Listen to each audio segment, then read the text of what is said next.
These are not shots. Makes him happy. We are Loves it. Makes him laugh out loud. That's good. Welcome to PTI, boys and girls. In today's episode, James Harden delivers, Rafael Nadal falls, and CJ McCollum makes fun of LeBron's logo shot.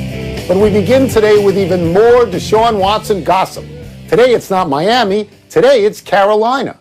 David Newton, who covers the Panthers for ESPN, said on NFL Live that the Panthers would do whatever it takes to land Watson, including give up 3 first-round picks and throw in Christian McCaffrey. Newton said that Panthers owner David Tepper really wants to win a Super Bowl and thinks you need a marquee quarterback to do it. Wilbon, if this package is actually offered, does Houston have to take it? Tony, I don't think anything has to happen in regard to this latest report/rumor. I mean, you know, Deshaun Watson, I love Deshaun Watson. I want him for my team. I'm gnashing my teeth out for the last 4 years because he wasn't taken in the draft by my team. Right. But it doesn't mean I have to then turn around and trade an entire team to get him. And it doesn't mean I have to offer everything. Go draft a quarterback. You got 3 picks. You're Carolina. You got a running back who, by the way, hadn't done anything in a year or so.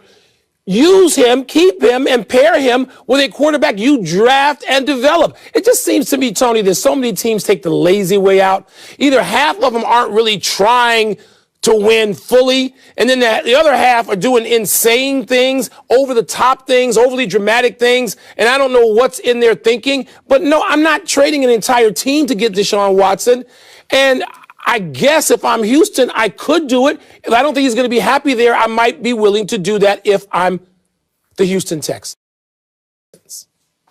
If I'm Houston, I don't do anything unless I get a quarterback in return. That's why Miami is an interesting option because you could get Tua right away.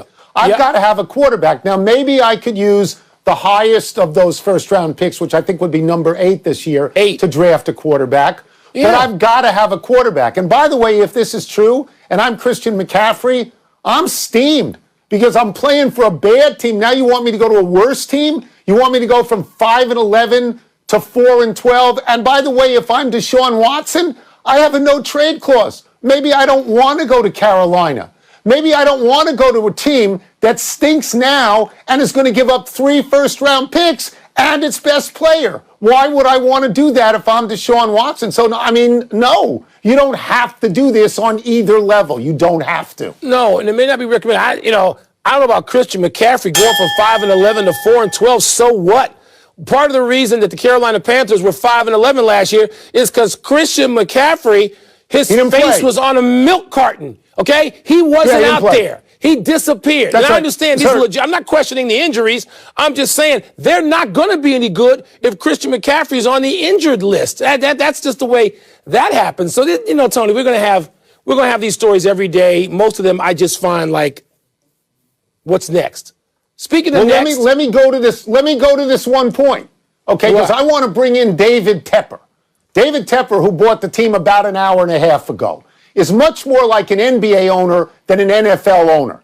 He comes in yapping about how smart he is, and he wants to win right away, and he doesn't have any patience, and he fires a coach, and he gets rid of a quarterback, and now he suddenly says, we got to get ourselves a great quarterback. He's been watching too many Tom Brady movies. This doesn't just happen like that. That's not how it works. Thank you for the audience. We'll agree with you, Tony.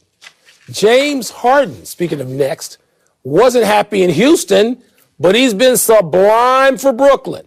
Harden put up 38 points, 7 boards, 11 assists last night as the Rockets came back from 21 down at the half, 24 down before that, to beat the Suns here in Phoenix, just crushed the Metropolis. And Harden did it without help from Kyrie and KD, who didn't play due to strains and tightness, respectively. Tony, James Harden is averaging 24 points and 12 assists since joining the Nets. Does he deserve MVP consideration despite the early disaster in Houston?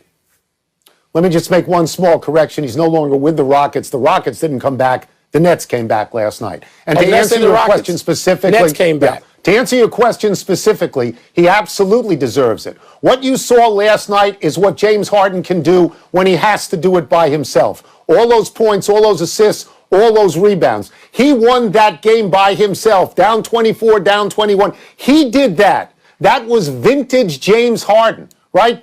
And he did it apparently against a good team, a team that isn't 2 years away from being 2 years away, a team with your MVP candidate, Chris Paul, a gag job by Phoenix, to say the least. When you couple what Harden did with what he's been doing otherwise, where he has shown you what he can do with an ensemble, where he has subjugated his own game to make everybody else happy and is helping everybody win and is leading the league in assists, which LeBron did last year when there was some question about LeBron. He said, let me lead the league in assists. I would tell you right now, Mike, that James Harden is, for the body of work, the #1 MVP candidate right now. Well, Tone, he went from not on my board of 5 to like second. Really? I mean, yeah. Tony, last night, you can say Phoenix gagged. I know you didn't watch any of the game. No, but what you did capture was completely accurate. James Harden was brilliant. And James Harden has just decided, okay, I know I can score. We've seen that. I've won some scoring championships. No. I want to win the whole thing. I want to win the championship, and here's how we do it. And when Kyrie, who didn't want any part of the ball and the ball handling responsibilities and facilitating teammates first, when he said, James Harden, you do it, James Harden was already doing it. The assist last night, Tone, he makes Joe Harris look like Rick Barry. I mean, he knows how to use these guys already. He is playing them like a violin. And so Harden has gone from not in my top 5 like, 48 hours ago. And sometimes you have to see it. You have to sit and watch and do it against a good team. They were 24 down. And when they were 17 down, I said to whoever I was talking to on the phone, the 17 down, Brooklyn's going to win this game. Because Harden, Tony, he looked totally calm. He walked them down. He stalked them. And Chris Paul had a great game. Booker was great early, a little passive for me, only took 16 shots. But Harden, my God, he is a tornado right now. And yes, right. He's not one. He's behind LeBron for me. But LeBron and Embiid, Harden's right there. He's right there. I'll tell you why he's not behind LeBron. This is why he's not behind LeBron. And he's a revelation this year. He's not a selfish player. He's a revelation. He is an old dog learning new tricks. LeBron ain't learning any new tricks. James Harden learning new tricks. We move on. Let's go to the Australian Open and the major upsets today. Rafael Nadal was up 2-0 and was beaten in 5 by Stefano Tsitsipas. Hope I got that right. It's only the 3rd time in Nadal's career that he has lost like that. On the women's side, top seed Ashley Barty was up 6-1, 2-0, only to end up losing to Karolina Muchova after Muchova took a controversial medical break. And then you have tonight's Serena Williams-Naomi Osaka semifinal match, Wilbon, which is the biggest story here? I'm going to put my Tony Kornheiser cap on, or one of my Tony Kornheiser hats. And I'm going to say, we're in America. I know you don't think Arizona's really in America because you don't, venture that far from home, but it is in America. And so it is tonight's match, which is at 10 o'clock, which would be prime time for some of us, though not you. 8 o'clock early bird special out here for me, Tony. So I am going to watch and be consumed by that match. I want to see those two women go at it. I think that Osaka, as I said to you yesterday, is entering that period of time where, if healthy, she's going to just beat everybody and run through the field over and over a few times. Tennis, it doesn't last that long, particularly women's tennis. Somebody comes up who's 14 now and catches you. But it is, if I was in Australia, the other match would be fine. I'm not in Australia. I'm in Tony Kornheiser's America tonight, 10 o'clock Eastern. Be there.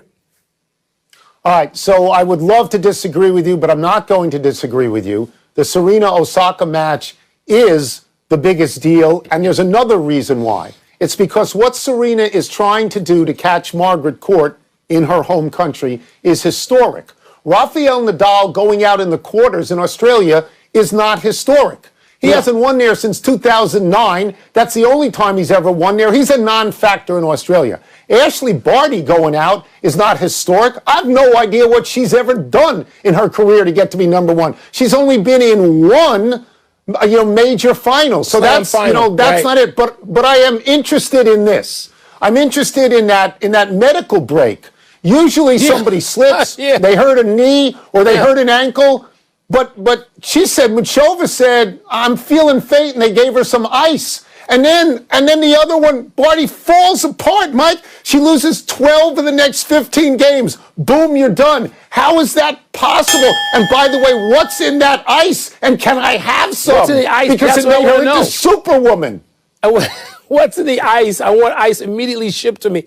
Remember a couple of years ago where that tournament was defined by like 130-degree temperatures? Maybe it's more than a couple of years ago. But it's always weird stuff that goes on at the Australian Open. But tonight, I might just have to just force your hand here and ring your phone a few times. If I wasn't going to wake up Carol, I would wake your butt up to watch like a man. Watch this match.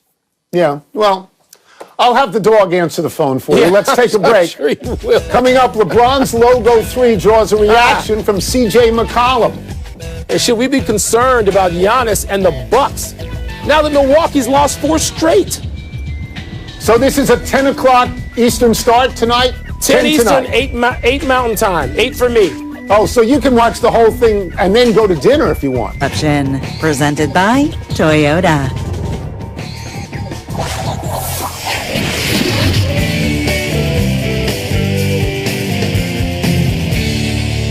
I'm good with words. For instance, you can't spell Kornheiser without the word Knish. What's first? C.J. McCollum was blank to poke fun at LeBron's logo 3 attempt. He was brash. There was another word I wanted to use, but this is a family show and I can't use it.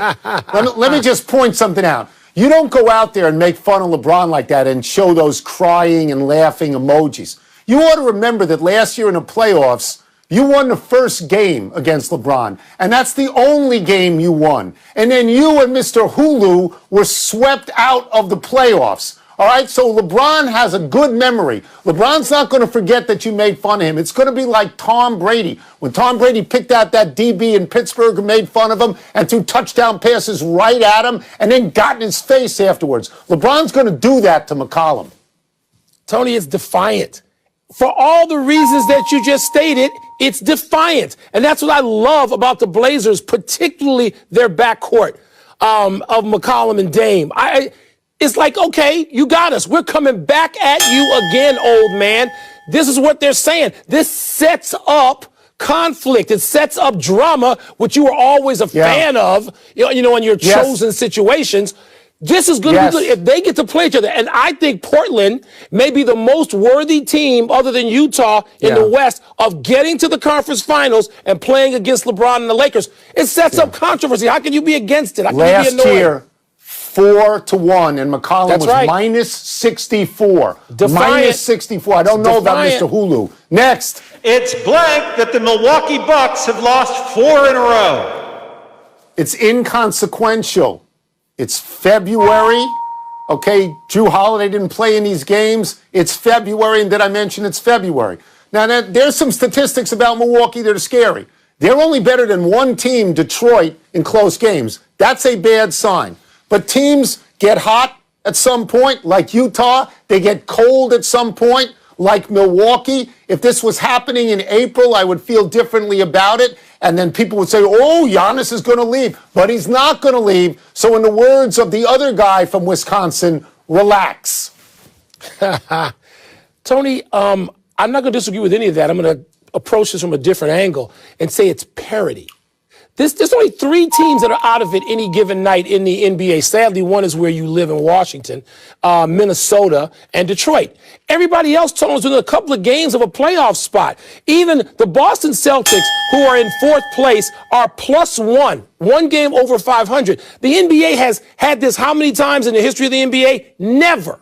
Because usually there's 6 or 7 teams getting all the wins. There's a small middle class of 3 or 4 teams. Right now, Tony, you've got 26 teams, at least, that can say, hey, wait a minute, we're still playing for something. And that doesn't even happen after 30 games normally in the NFL. First time ever parity. I'm not saying I love it, but that's what it is, and Milwaukee's part of it. No more words. No more. Let's take one last break, but still to come, Pittsburgh's GM says something that Ben Roethlisberger might wonder about. And J.J. Watt tweets something cryptic about free agency. I don't like Ben Roethlisberger's position right now. You mean I don't where I don't he is know. at this point I in his don't know. career? Yeah. Happy time, people. Happy 34th birthday, Danny Farquhar. Don't feel bad if the name is unfamiliar. Farquhar was a nondescript pitcher for the Chicago White Sox, who now coaches in their minor leagues. But on September 21st, 2017, Danny Farquhar was pitching against the Astros. When he heard noises, it sounded like a bat banging on a can every time his catcher called for a changeup, and Farquhar smelled a rat. He did not go public with his feeling that the Astros were stealing signs and relaying this information in real time, but he loudly told some teammates and later said he was surprised that the media didn't ask him about it. When former Astros pitcher Mike Fiers conceded that the Astros were cheating and the scandal exploded, Farquhar had to feel some form of vindication. It appears Danny Farquhar was patient zero. Tony, Farquhar is a nice little historic note. Nice little note. Bigger on the historic scale, Jim Brown turns 85 years old today. Michael Jeffrey Jordan turns 58 years old today.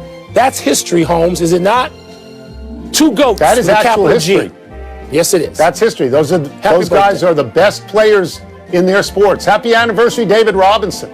On this day 27 years ago, Robinson recorded the most recent quadruple-double in the NBA. Robinson did it with 34 points, 10 rebounds, 10 assists, and 10 blocks. Only 4 men have ever posted a quadruple-double.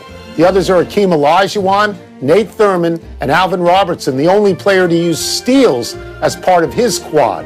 Wilt Chamberlain may well have had a bunch of these, but they did not keep track of blocks or steals in his day. You wonder who might do this today? James Harden and Russell Westbrook have had as many as 8 steals in a game. Rudy Gobert has had as many as 8 assists and 8 blocks. Nikola Jokic might have difficulty getting enough blocks, but he's had 7 steals. I think the players most likely are Giannis Antetokounmpo and Kevin Durant, who both have had 7 blocks in a game and 5 steals. Tony, I agree with you on those as you try to project a little bit. Those guys are in their primes, obviously. Christian Wood, not near his prime yet, not on the radar yet. I think he's one of those guys who could do it. Let me just say this about David Robinson, given his athleticism and how diversely skilled and highly skilled he was. If he was playing now, David Robinson, who could get out and do things and pick and roll defensively and offensively, and he would extend his range, David Robinson right now would be a greater monster than he was when he helped the Spurs win 2 championships. Now, he would be that kind of player. Happy trails to Cam Newton buying high fashion. Let me get out of the way and just quote Cam Newton from his recent video blog, and I quote, "One of my New Year's resolutions is to not buy high fashion. I want to be more of a thrift store shopper. I want to be more of a vintage shopper. I want to be more of a person that finds gems in stores that are less expensive and to still be able to give it its fine look. I've spent thousands and thousands of dollars, maybe even millions of dollars, on clothes that I only wore once. So to be able to recycle the closet is something that's challenging. But at the same time, it's going to be fun to do so throughout this whole year," unquote. For comment, I turn to the only person I know who has spent millions of dollars on clothes, Michael Ray Wilbon. Your thoughts? You don't strike me as a vintage shop guy. No, Tony, I'll turn some things into the vintage shop and they can resell them to somebody else. I don't buy from the vintage shops, and I have not spent millions of anything. Thousands of dollars, yes. And Cam, not millions, but hundreds of thousands, yes. But this is cool. Can you imagine being in a vintage shop, a secondhand shop, and Cam Newton walks into your front door? Be pretty exciting, wouldn't it? It would be, because you could buy his clothes for next to nothing compared to what he spent on them. Big finish, here we go.